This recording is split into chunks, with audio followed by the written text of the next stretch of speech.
Cool. Hey everybody, we are live. I'm Jeff with eBay Addicts, and today I got a brand new guest for you guys. Today I got Shear Sales. How are you doing today? I'm good, man. Thank you for having me. Oh, awesome, man. I appreciate you jumping on and hanging out with us today. Real quickly, go ahead and introduce yourself to our audience, just in case they don't know who you are. Tell everybody who you are, where you're from, and a little bit about what it is that you do. So my name is Austin Shear. I am a full-time reseller. I mainly focus on like sneakers. I have been dabbling a little into other categories such as like CDs, DVDs. I'm a full-time Amazon seller to specify. From Southern California. I'm almost 23 years old. So I'm pretty new in the game. Just graduated with my college degree in business finance. So here we are, just moving along, trying to find out my own way to being an entrepreneur. Man, well, I'm happy for you, man. And, no offense, but you look older than 23 to me, man. I was going to say like 27, 28, 29. I don't know if it's the beard or the glasses, man, but you just look, you're just, I think that's what it is. You just like really more mature. No offense. It's just like, I would have guessed you were way older than, I would have guessed you were way older than 23. So, but that's awesome, man. So today's title of our video, we're going to talk a little bit about Shear Sales, about how he was able to buy a Tesla reselling shoes, because you're a full-time reseller. You said you recently got out of college. You mainly focus on reselling shoes, and you recently bought a Tesla. So tell us a little bit about that, because that's the title of our video. So tell us a little bit more about what we need to know about as far as that goes. Oh man, that's just a clickbait. I'm just playing. No, so I actually bought a Tesla before I even got into Amazon. So I was selling sneakers. What I was doing is I was doing brick flipping, which is what they call it in the sneaker world. Brick flipping is basically just me selling like shoes that aren't like Jordan 1s or, Jordan, the retro Jordans that are super hype. So I was doing that for some time. I was basically supplying someone's resale shop. And so I was making most of my money that way, just basically supplying on super low margins. And eventually I got into Amazon, and I found out that was really what was meant for me, because it was just so much easier to just source, basically. Yeah, awesome, man. You know what's funny? I was thinking about this today, is that there's so many more opportunities that exist in the year 2021 that, like, when I was younger, like back in the 80s or something, you couldn't just be like, well, I'm just going to be a full-time reseller, resell on eBay and Amazon. Like, that wasn't a thing. Like, you were like, an auto mechanic or a plumber or electrician or something, but there wasn't like you being an entrepreneur. Like, you would have to get a loan from a bank, and you would have to like open up a brick and mortar shop, like like a nail salon, or a shop where they barber shop or something. It was not, it's not as easy as it is now, where you could just pull your cell phone out and be like, oh, I'm a full-time reseller now. I'm reselling shoes, and you could go and live your life kind of on your terms. So it's just crazy, the world that we live in, because like I said, just 30 years ago, a lot of this stuff wouldn't have been possible in 1985 or 1990, So, hey, let me give a quick shout out here real quick to Regina is here in the chat. And I want to give a shout out to Cheesehead Loves Points is here. Says, gotta love those Teslas. So, hey, man, I'm happy for you that, you graduated college. You got your degree. What was your degree in? I got a business. It's a general business degree, but it's an emphasis in finance. So I was supposed to be like going into investment banking and stuff like that, but I hate working for other people, so that's just kind of how I ended up doing my own thing. Oh, well, I'm sure you're going to be fine, man. You just kind of do your own thing and make your own way in the world. So tell me a little bit more about reselling shoes, because I was going to say I'm kind of a newbie, and you're an expert in this field. This is like the field that you do every day, because like I was telling you backstage, when I watch your videos, you're like, okay, I need 10 of those, 5 of those, 8 of those, put them in the cart and let's go. And I'm just like, wait, what are we picking up? Why are we picking up these shoes? And you already know kind of like, your profit margins. I'm sure you kind of know the sell-through rate. And I'm sure some of them you've already sold in the past, so you don't have to sit there and look up sold comps. So when you're at some of these places, I was just amazed, because when I think of shoe resellers, I'm thinking of somebody that's at the Goodwill bins, or somebody that's at a yard sale or a thrift store paying $3 or $5 for a pair of shoes and trying to sell them for $25. But you're getting stuff that's still new in the box. So tell us a little more about your technique and your strategy as far as retail arbitrage goes. Yeah, so like you said, it is retail arbitrage instead of going and finding used stuff. I honestly hate going through like Goodwills and stuff like that because I never find anything good in my opinion. I'm sure there is things that are good that I'm passing, but like you were talking about my YouTube channel. If you guys don't know, I have a YouTube channel, very small. But yeah, I would just go through and you know, my experience in the past, I've been doing this since about 2017, just reselling in general, like shoes. And so my Yeah. knowledge on kind of what kind of shoes in general to buy, like the models, not quite the exact shoe, but the models. Like for example, my one of my favorite shoes to sell, Pegasus 36. I kind of like knew about it beforehand, but I didn't know how well it would sell. So you know, you just buy like you on the Amazon app, they make it super simple where you literally just click the camera and you can scan the barcode and it shows you how much it's selling for and the sales rank. The sales rank will tell you like um basically like how often does it sell. It doesn't give you an exact range or like exact like amount of times it'll sell. That you have to go to Keepa, but I personally don't even use Keepa. So yeah, you just kind of have to go off those two things and look at the reviews and make sure that it is selling for the number that you want it, like the percentage profit that you want. And for me personally, I prefer volume over return on investment just because like I like things to move quick. So like I will take like a lot of people that I watch, especially on your channel, I see a lot of people being like, oh, I like only sell for like 100% ROI. And like that to me is insane because I operate on about like 20 to 30%. And that's still really high in my opinion. So I would even settle for like a 10% depending on like what the number actually is. Yeah, well, are you worried that if somebody's going to buy a pair of shoes and then they're going to wear them for 30 days and return them, or they're going to try them on and then they don't fit or something and they want to return them, and then your margin's at 10, 20%, and all of a sudden you get 4 or 5 returns, and then your margin goes from here down to here? So does that ever happen to you? Because especially if you sell a lot on Amazon, their return policy, it's like, you know, don't ask, don't tell. They don't ask any questions. They just send it in a box, and it's pretty easy to exchange it. Yeah, honestly, I've gone through a lot. So I do a lot of FBA. I don't do a lot of FBM. FBA is the fulfillment by Amazon process. I do a little bit of FBM, just you know, especially this time of year when you're getting online product and you just want to get it out quick.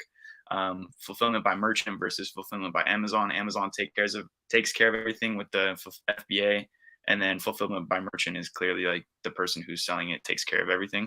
But yeah, like those returns, they definitely they definitely worry me, and I definitely get a bunch of them. Especially with clothing and shoes, you get a ton of returns. I think my return rate on this year just for Amazon alone is like 11%, which is ridiculously high.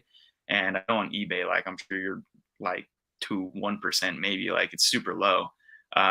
So yeah, those margins they do get cut pretty quick. But honestly, like the volume of shoes that end up selling as compared to what gets returned is really it's not like I think more it's worth selling and risking getting a return because to me it's not like that big of a deal because in the long run if they do get returned to me they're worn a little bit they'll get sent back to me and I'll just throw them on eBay and then take my $20 loss and then just get that reinvest it into another pair of shoes to make 20 more dollars, you know. Okay. Now I'm not trying to like, you know, get in your business, but I do want to pick your brain a little bit. What kind of profit margins are you looking at? So let's say you're at, you know, Nike or you're at Converse or Adidas. Typically on an average pair of shoes, what kind of profit margins are you looking for? Like 20, 30 bucks, 40, 50 bucks? Like what kind of profit margins are you looking at? Let's say hypothetically they have a pair of shoes there for, let's just say $100. How much money would you typically try to make on those $100? Because you said you were looking at like 20% margins. So to me, it's like, okay, you're going to buy these pair of shoes for $100 and then try to make 20 bucks profit. Like what are you looking at here? Yeah, that's exactly what it is. Honestly, if I'm buying a pair for $100, like, well, see, if I'm going for a lower margin at 20% like that, if I'm paying more for a shoe, then at that point I have to know that that shoe is going to sell for me. Like 100%, that shoe will definitely sell. So yeah, like typically I'm at about 20% or, you know, I try to say $20 or 20%. So like whatever's obviously the better end. But yeah, I honestly 20% is literally what I aim for every single time because if I'm buying something that low of a margin, I know it's going to get a return of that. So I'm not typically taking a chance for 20%. Typically, if I'm taking a chance, it'll be for a higher percent.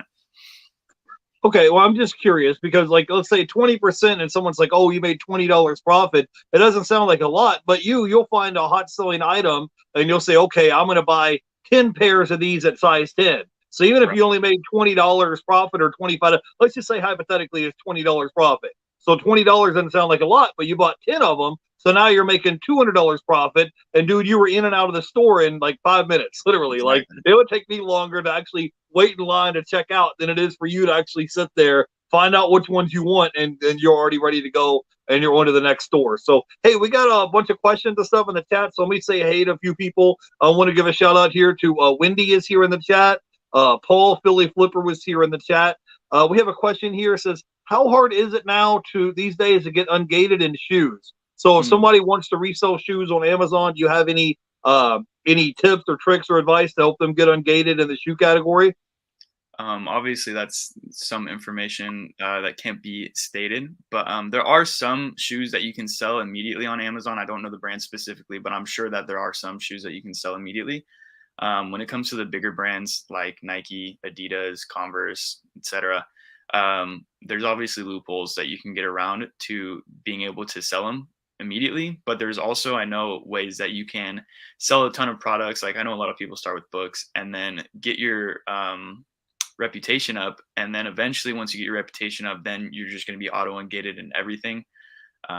Now for me personally, I have not heard of anyone getting auto ungated just from selling books and stuff like that, but me and all my little reseller circle, we just went straight into the shoes using our little loophole. So Yeah, typically I don't know because I don't sell shoes on Amazon, but typically from what I heard is that you can buy a multi quantity of 10 or a certain pair of items, and then you send in the manufacturer's like ticket or receipt, and then a lot of times they'll get you ungated. But it's not sometimes it doesn't work on the first try. So that's the yeah, frustrating thing about it. You might have to do it two, three, four, 5 times where you're buying stuff, not necessarily just to make a profit, but just trying to get ungated. So we got a right. question here from Plazy says, I resell shoes too. Any tips on growing an Instagram? Do you have any advice to help them grow their Instagram page? So honestly, my Instagram page is not super huge. I have like 2,800 followers. I guess that's like decent amount. But the one thing that I suggest that I found grew my following count a lot is expanding your social media, like just like go beyond Instagram, because I think the way I got my start, I got a ton of followers from doing TikTok, and I personally haven't done TikTok in a while. Like I kind of stopped, which is a bad idea because I had 11,000 followers. I gained it super fast. So you got to explore your venues. I think YouTube is helping me get a ton of followers too. So it's kind of just how you play your cards, and you know from one social media, it'll lead you to gaining more on another social media platform. Like I'm sure Jeff here has gotten tons of followers just from his YouTube channel straight to his Instagram account. So Yeah, well, I cheat, so I'm not going to be honest and run the live stream. So on Instagram, guys, every week, if you look online, you can go on Instagram and type in like reseller gain train or resellers follow for follow, and they have these things that'll happen like on Fridays, once a week, once every 2 weeks, and you just click the thing. Maybe you leave a comment and heart, and then you follow the people in the group, and then they follow you back. So it's like to me, it's like Instagram is cool to grow your followers, but it's like that doesn't really pay any bills for me. You know what I mean? So I right. don't focus on it too heavily. But yeah, man, if you go and you go to one of these like follow for follow things and you click 20 people and you follow them, 9 times out of 10, those 20 people are going to follow you back, especially on those like reseller gain trains or follow for follow things. So I would try that. I'm going to give a quick shout out to the Flippin' Sports guy is here in the chat.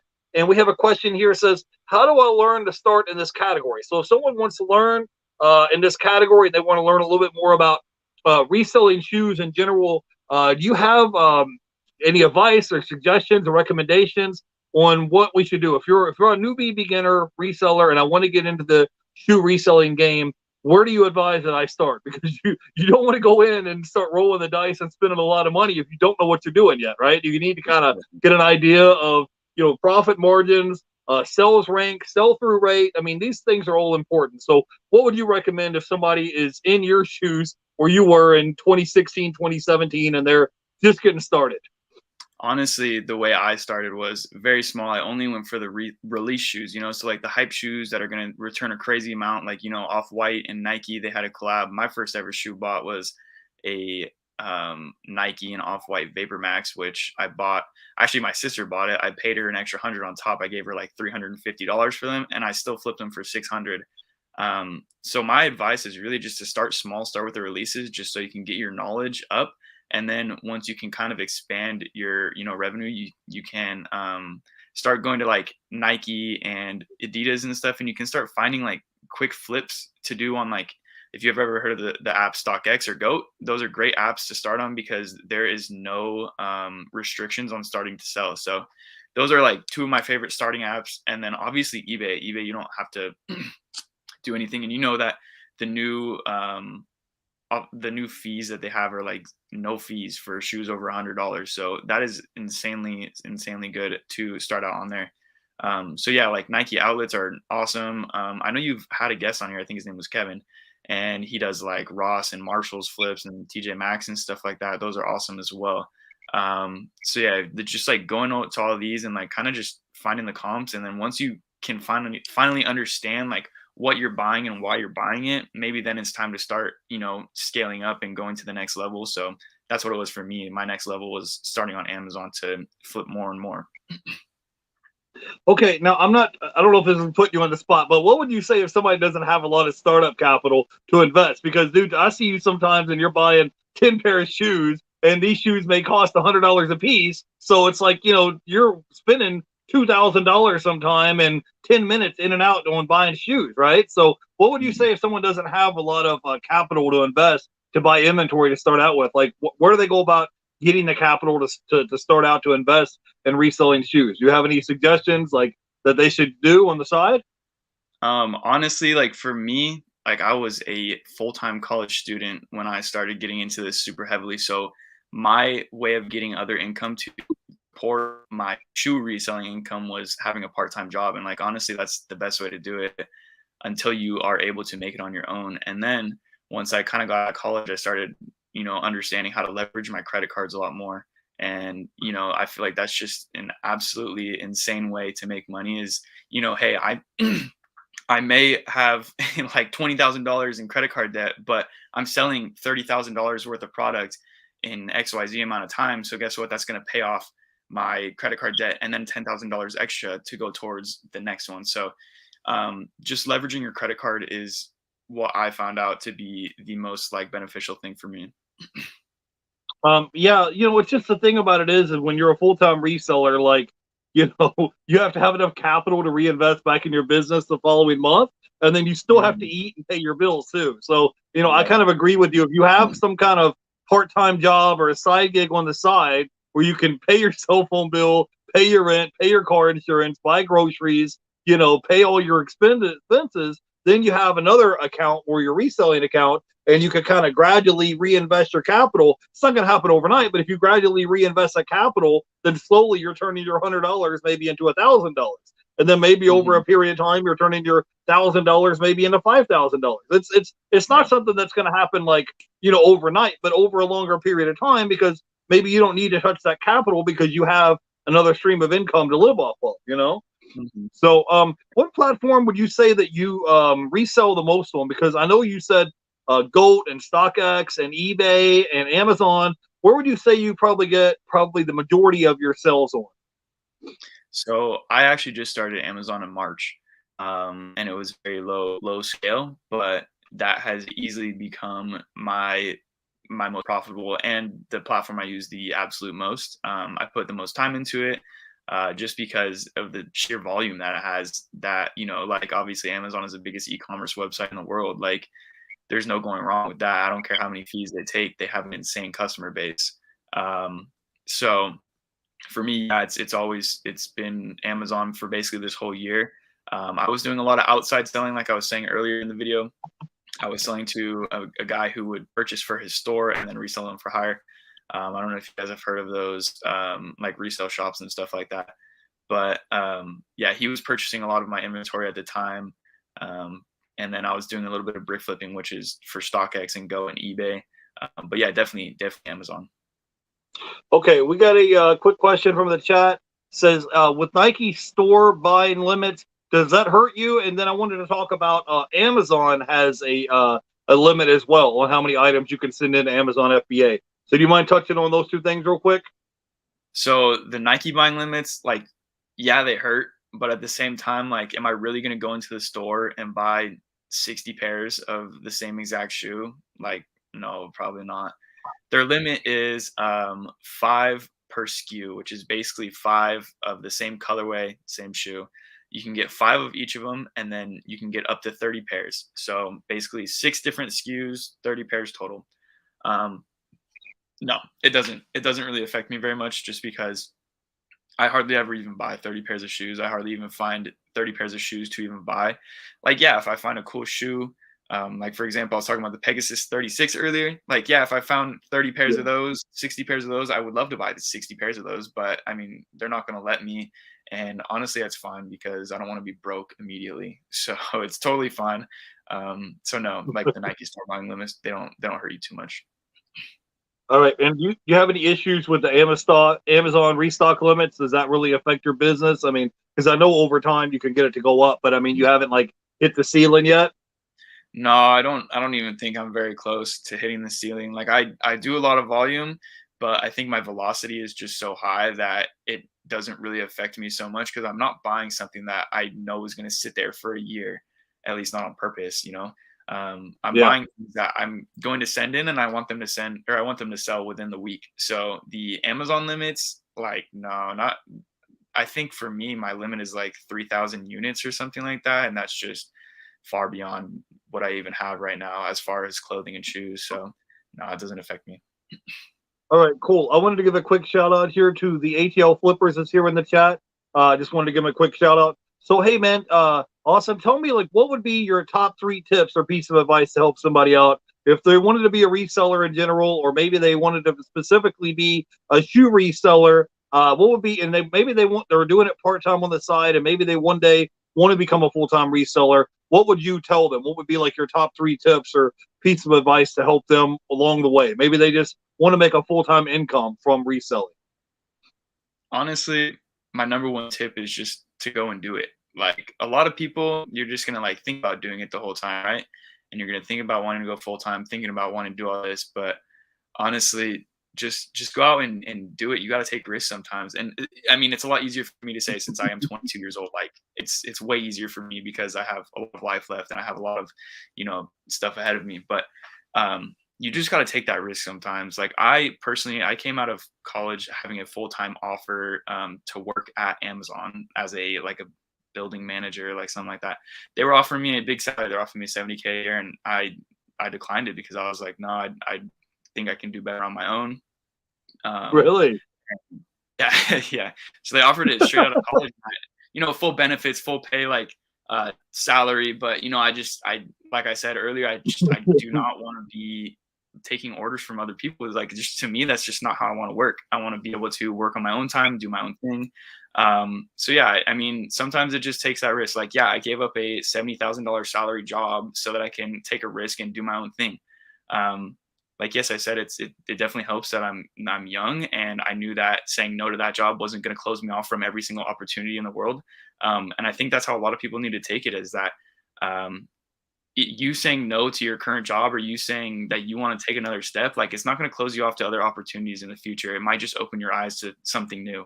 And it kind of happened for me this way. So yeah, man, the thing is you only have so many hours in a day. And if you sign up to work in a factory somewhere and they put you in there and you're working 8, 10, 12-hour days, let's say you worked 10-hour days, you sleep 8 hours. So that's 18 hours right there out of 24. Plus, let's say you commute back and forth to work. Let's say that's another half hour, an hour in commuting to work. So that right there is 19 out of 24 hours. So you got 5 hours left where you're not asleep, you're not at work, you're not in commute, where you actually can like shave, shower, have dinner, sit back, watch TV, or have some free time. You really only have so many hours in a day. I hear you, man. My dad, he's always, you know, kind of like dropping hints every time I talk to him on the phone, because he wants me to get a safe, secure job working at the post office. Because he's like, man, you'll have health insurance, you'll have benefits, you'll have job security, you'll have a pension. And I'm just like, but Pops, I try to explain to him, like, you only live once. And I would not want to show up to work somewhere every day for 30 years just to get a pension, doing a job that you hate, being miserable every day. Like, it's nothing offensive, like you wouldn't, you know, that you don't like, you know, your coworkers you're working with, but it's like, if you feel like you're in that environment and that environment is not aligned with who you are, is it really worth you not being happy for 30 years to get a pension? It's just not. So you have to go and be with alignment of who you are. And, you being a young guy, only 22, 23 years old, if another opportunity opens up down the road, you still have your college degree. You're going to have a steady like work history. You got a good work ethic. Like if you can fog up a mirror, 9 times out of 10 they'll hire you. There's a Right. labor shortage right now, so there's plenty of jobs to be had down the road. And like I said, you're young. You can try different things and see what works for you and see what doesn't work. So Absolutely. that's cool, man. That's cool. We got a question here in the chat. ATL Flipper says, "Hey, can I drive your car sometime?" Yeah, And absolutely. right. So tell me about this car, man. I'm just curious. How much did this car cost? Did you buy it brand new or did you get it used? I got a brand new because California has a lot of rebates that they offer when you buy a fully electric vehicle. So yeah, I was looking at used cars, and honestly, they were only like 5 grand cheaper than brand new. So I'm like, why would I buy a used Tesla if I can get a brand new one for 5 grand more and then get the rebates on top of that? So it ended up after taxes, it cost me like 43 grand. I financed it. Obviously, I didn't put a full 40 down. Like that's pretty crazy. But I kind of wish I didn't buy it sometimes. I love the car with my whole heart. I love it so much. But I honestly still live with my parents. It's not a big deal. I live in Southern California. It's stupid expensive over here. So it's hard for me to get out of here in general. But I kind of do wish I had it that I put 30,000 down. So I wish I had that initial 30,000 that I put down to put towards a house or to put towards my business. And then maybe just extra to buy, I don't know, like a Prius or Well, something. you have to look at it as a positive thing, man. You got a brand new car. It's under warranty. It's not going to break down and leave you stranded. You're not spending, $500-600 a month in gas like Yeah, normal people that's are. true. In California, gas is probably like $4 a gallon. So think about if you had to fill your gas tank up every time you left the house, you had to fill your gas tank up, and you're up 50-60 bucks every time you filled up your gas tank just to go down the street. So you got to look at the positive things. You have a car, a dependable car. It's under warranty, and you don't have to spend money on gas. So all those things are awesome. And you're Yeah. still young. You have your whole life ahead of you. And whenever the time is right, man, and you're ready to put some money down and buy a house or whatever you want to do, it'll happen when it happens. Right. You don't have to like rush into something, just because you're like, oh, this is a good deal. Let me hurry up and buy this house. Like, no, you're going to be stuck to a 30-year mortgage. A little trick. I'll True. tell you a little trick, man. This isn't reselling related, but a lot of people buy like a home and they're like, oh, this is a starter home. And what they don't realize is like for the first 4, 5, 6, 7 years of the loan, 90% of the money they're paying is just interest. They hardly ever Mm, pay down the principal. And then, like I said, 4, 5, 6, 7 years into the loan, they'll like they'll want to like sell their house and move up to another house because maybe they had 2 or 3 kids or something. Then the yeah. kids grow up and leave the house. Then they want to downsize and get another house. So it's Yeah. like it's like you're constantly just moving from one bucket to another, just paying interest from one house to another because you're like, oh, this is the starter house. Now I want a nicer house. Now I want a dream house. And now you're like, oh, now I'm retired. I want to downsize to get a smaller house. So it's like, dude, you've been paying interest on houses for 40 years. Like you've never built up any equity. But yeah, I definitely can relate. Hey, I want to give a quick shout out here to the Cap Guy. The ATO Flipper says just sub to your channel. We sell a lot of shoes too. Can't wait to watch your content. Says I thought a Tesla costs way more than that. How much is your maintenance per year on your car? I'm Yeah. just mostly curious about the car insurance. That's the biggest thing that I'm curious Mm, about. Go ahead. yeah. Yeah. So the car itself that's what everyone says. Everyone says, wow, I thought a Tesla was more than that. Yeah, because it looks beautiful. It's a luxury looking electric car. It's fast. It has everything. Like I think it's absolute great bang for buck. Um, I love it so much. I mean, I didn't get all the bells and whistles on it. Like mine is not the sport mode. I didn't get the extra mileage on it, so I only have 250 miles of range. But it it's cheap and I mean cheap. It's cheap. It's a good price for what you're getting. Um, and then how much is maintenance per year? Zero, like nothing, because you don't have oil changes. You don't need to go get a smog check. You don't need to get any of that stuff. Insurance, yeah, being a 22-year-old male, like, yeah, it's expensive. So, I mean, I'm paying like 300 a month or something. It's something ridiculous. And then registration too, since it's a sports car. And again, I'm 22 years old.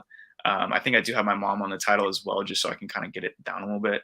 Um, But yeah, I'm paying like $600 a year for registration. So it's not cheap, all that stuff, but it kind of makes up in maintenance because, like I said, no oil changes, no nothing. Like it's super easy.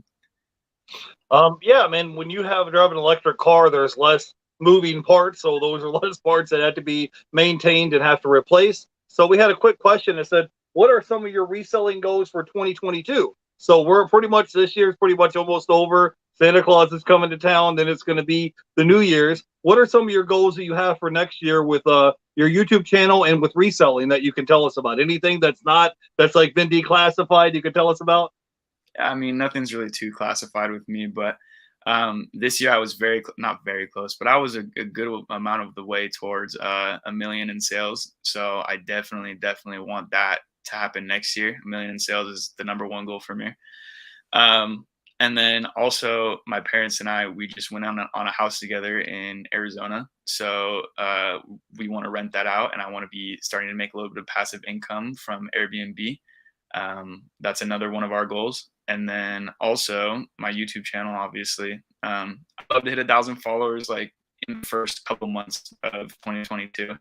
And then just kind of see where it grows. Like for me personally, it's kind of just something fun for me. I'm not too worried about like making too much money from YouTube or anything like that. But you know, when it does come, it's going to be nice, and it'll be nice and passive. And that's kind of just all I'm looking for, is passive investments and things that can just keep my money growing.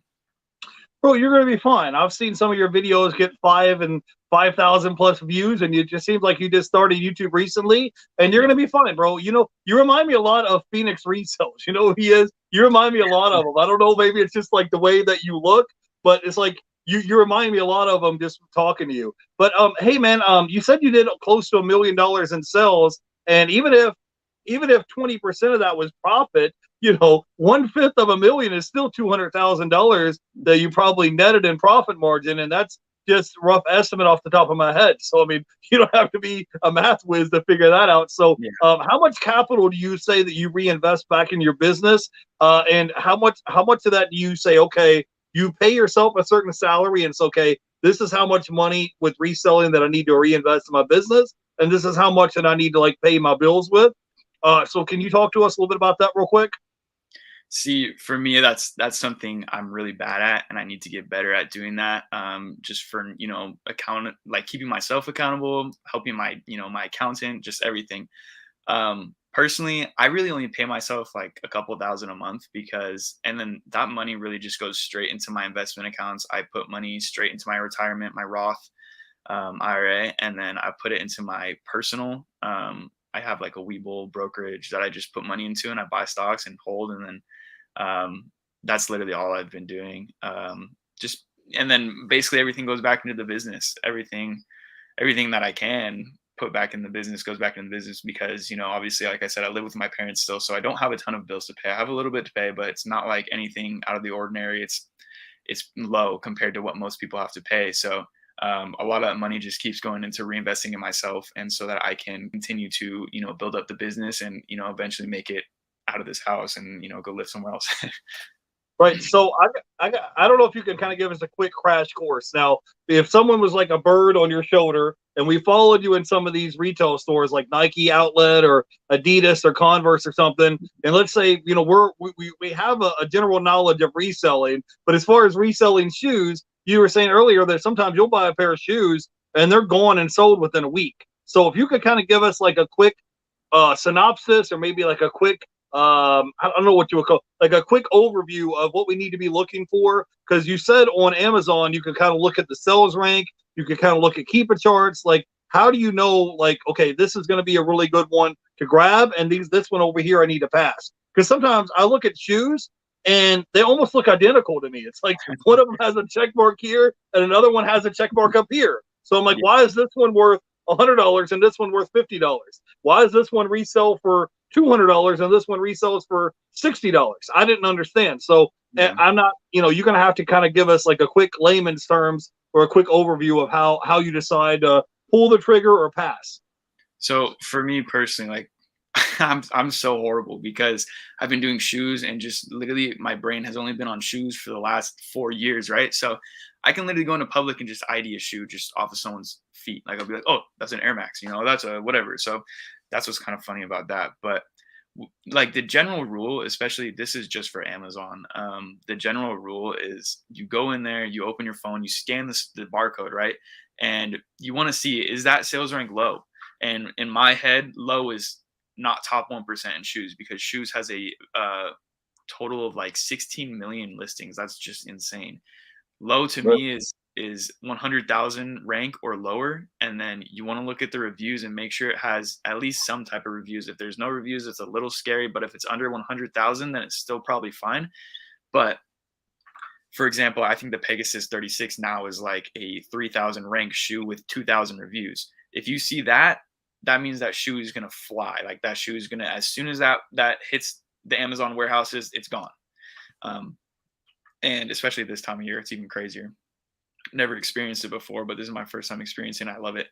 But yeah, like the general rule of thumb is if you scan a shoe, it has a ranking under 100,000 and it has a decent number of reviews. I would say anything 100 plus reviews, that is a good shoe and it will move fast.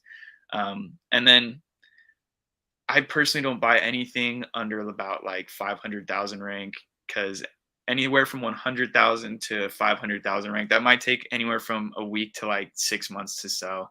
Um, I don't use Keepa. I think Keepa is a great tool. Um, but I think once you've been doing it and you understand what you've been selling, then I think you can kind of understand like this colorway is really ugly and people don't want to buy it. This colorway is super nice. People are going to buy it. Like a plain black and white shoe. Someone's going to want to buy a plain black and white shoe over a green, pink, purple shoe, you know? So it's kind of just like a little bit of your own judgment and then also a little bit of like slight research.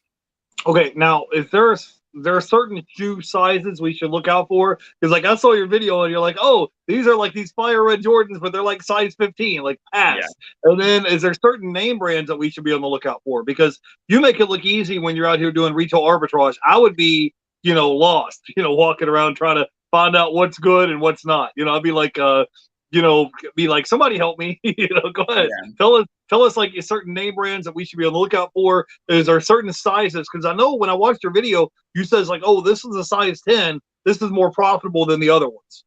Yeah. So for men's sizes, honestly, the range is huge. As long as you stick anywhere from sizes 7.5 to about 14, you're going to be fine. But if you're selling on Amazon, to be honest, the people who want to buy sizes 15, 16, they can't find them online sometimes. So the only way they're going to be able to get them is if they go through your Amazon store. So sometimes it's not a horrible idea. And see that's where Keepa will come into play, is if you find like a size 16 shoe and you're like, it's a size 16, who's going to buy a size 16? Well, go ahead and check Keepa and see, does it sell often? Does that, because each shoe has a different ASIN per size. So you can go and look at that size 16 and you can say like, oh yeah, that's still going to sell. But a general rule of thumb is like men's sizes stick to 7.5 to like 14. And then women's sizes, I would say stick to about 6 to like 10. Like obviously sometimes I'm buying other shoes just because I want to see if they'll sell, if they'll do as well as a different one. So yeah, it's just a kind of general rule of thumb. It's not like a be all do all, like this is what you have to do. Okay, now do you have any certain software that you recommend people use? Like, do you use Keepa or Scout IQ or Inventory Labs, any of this stuff to help you with your reselling business? And do you have any tools with a trade that you have, like maybe in your home office or something that you use on a daily basis that you don't think about because it's second nature to you, that people should go out and get? Honestly, Inventory Lab is the most clutch app ever because Amazon is so complicated. By the way, my girlfriend's in the chat. She says hello. But yeah, Amazon is very complicated when it comes to, the refunds and the returns and the reimbursements and the shipping and everything. It's just very complicated. So Inventory Lab really gives you the ability just to like have it hands off, because they do everything. They connect to your Amazon account, and then once your Amazon account is connected, they see all these like fees and shippings and all this crap that you have is just automatically linked and synced into your account. So Inventory Lab is probably the absolute best app that I use, and it's one of my only expenses for Amazon, really, other than obviously the returns. And for shipping, I use only like Home Depot boxes, just because I see that they fit the best for my shoes. I use rubber bands, and that's really it. Like it's not too bad, to be honest. They have a weight limit on those boxes. I've seen people send in a shipment. It had to be like below 50 pounds or Yeah. something. Is that the weight limit? Yeah, so the boxes, they can't exceed 25 inches in diameter, and then they can't be over 50 pounds. So I have had a couple boxes that I've sent over 25 inches, and they didn't do anything. But I was informed that if you do it often, you could get your account suspended, or you get a strike on your account or something like that. Same deal with the 50 pounds. I've had something that I've sent in that was maybe like 48 pounds, or it was like 52, and I had to take a couple things out and just Yeah. put it into a new box. So definitely So be wary of Austin, what you're sending. all right, I got to put you on the spot real quick. What is like a big screw up or a big mistake you made reselling where you were like, man, I won't do that again? And maybe you lost money or maybe you made a mistake, but you learned from that experience and you won't do it again. Is there any crazy event or anything that you could tell us about where you're like, man, I definitely am not doing that again? Maybe you went, you bought 20 pairs of a certain kind of shoe and you thought they were going to sell and they didn't sell, or maybe were young as a reseller and you invested money and you thought you were going to make money and you either broke even or lost money. Do you have any stories like that you can tell us? I have a little story. It's not anything crazy, but when I was in college and I didn't have a lot of time to be doing all these flips because I was a full-time student, I would buy like 20 pairs of shoes to hold, to see if the value would go up over time, because obviously they're not releasing that shoe at least for a long time. So I'd buy it and see if the value goes up, and they'd go up, but it was never a significant amount to where you would be able to just sell them immediately, get that money back, and just keep flipping. So the mistakes that I had made in the past was I would buy too many shoes just to hold on to see if they went up in value, and then that would sell them, and it would only be like a $20 profit when I could have just sold them immediately. Instead of waiting 6 months to get $10 more, I could have sold them immediately and made my $10 immediately. So yeah, my advice is do not hold things unless you are 100% certain it's going up like super quick. So holding, the shoes is that was probably my one mistake that I think I had that didn't, jump me into the next level of reselling immediately. All right, cool. I'm going to give a quick shout out to some people here in the chat. I wanted to say hey to the Cap Guy, the ATL Flippers. Cheesehead is in the chat. Paul, the Flipping Sports Guy. I wanted to give a shout out to Laura. Laura is here. I want to give a shout out to Jen's Closet Gems. She just had a new video that dropped today. If you guys get a chance, you go check it out. And she's getting close to 1,000 subscribers. And I wanted to say hey to Gabby, who's in the chat. And we had a quick question. It says, what type of box? A large box. So you were just talking about the specifications of that box. Do you want to go over that one more time real quick so they understand the box? Because it can't be too big and too bulky and too heavy. It's got to meet certain requirements, right? Right. So the Home Depot large box actually has a length or something of over 25 and length have on any side of a box. So what I use is typically either a small, medium, or extra large. Large is the only reason it's above 25 inches. I don't understand why. Also, if your shipment is going to be super heavy, like if your shipment is going to be 40 plus pounds, which if you're putting a bunch of shoes in a box, it's not typically that heavy. It's typically around 30 pounds. But if if it's going to be like plus pounds, get Home Depot heavy duty. They're a bit more expensive, but they're going to save you in the long run because they will not break open as easy. So. Okay, we got one more question. It says, how far do you drive to source your inventory? Oh, that, it depends. I go to sneaker cons all the time. I went to sneaker con Dallas early in the year. And then that's the furthest I've been so far. And I've been to San Jose, which is like a 8-hour drive. And then I've been to Phoenix, which is like a 6-hour drive. It's not a typical thing for me. Typically, recently, especially, I've been doing a lot of online arbitrage just because it's way easier. I'm a super lazy guy, so I'd rather people bring things to me. But yeah, I typically don't go further than like 2 hours of driving, but that's about it. Yeah, man, I've been doing a lot more online arbitrage as well.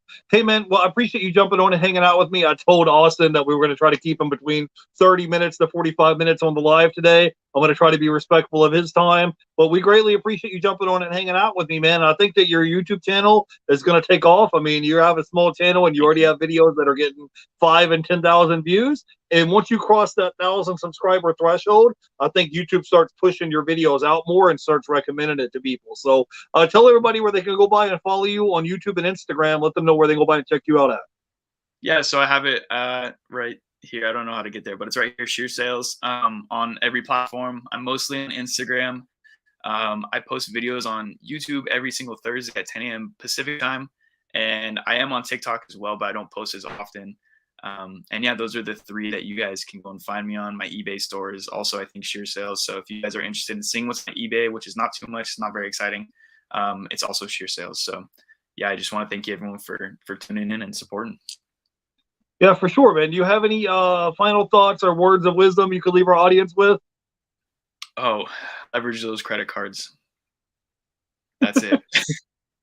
All right, guys. Well, hey, I have all the links to our guests down below. Shear Sales, follow them on YouTube and Instagram, and let's try to help them get to 1,000 subscribers. I don't know if you're going to hit it by the end of the year because this year is almost over with, but maybe in January, February, you'll get there. And you've been growing in the past week or so. I've been watching your subscriber count. It's just very slowly happening. That's the way it is on YouTube. YouTube's kind of a grind. You put out this much work, and you're thinking you're going to get this much results, and it's like this much, but it's all right, man. Just keep doing what you're doing, man, and things are gonna grow gradually. And keep hustling, bro. I'm excited to check back in with you in like 6 months from now, and you're like, oh yeah, $1 million in sales, that was last year. I'm like double that now, So go ahead and follow our guest, guys, and we will catch you in the next video. I'm working on. I might have a new surprise video for you guys later in the week.